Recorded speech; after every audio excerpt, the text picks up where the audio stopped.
নমস্কার সবাইকে। আজকে কথা শুরু করি এক টুকরো মনের গল্প দিয়ে। এই ডিফিশার টিপটটা আমি কিনেছিলাম ওমান থেকে, মিনিশো থেকে। তখন এটি ছিল আমার ভীষণ প্রিয় জিনিসগুলোর মধ্যে একটি, অথচ কখনো ব্যবহার করিনি। সময়ের সঙ্গে আমি ওমান ছেড়ে চলে এলাম আমেরিকায়। ভেবেছিলাম এই ছোট্ট জিনিসটার সঙ্গ ফেলে আসতে হবে, কিন্তু আমার সেই ভাই, যিনি রক্তের সম্পর্ক নয় তবুও হৃদয়ের বন্ধনে বাঁধা, তিনি এটা ফেলে দেননি। যত্ন করে কুরিয়ার করে পাঠিয়ে দিলেন আমেরিকায়।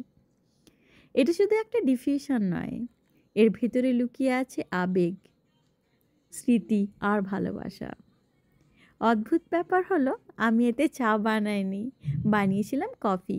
আর সবাই মিলে আমরা সেই মুহূর্তটা উপভোগ করছি। তবে মনে মনে ওমানের সেই ভাইটাকে ভীষণ মিস করছি।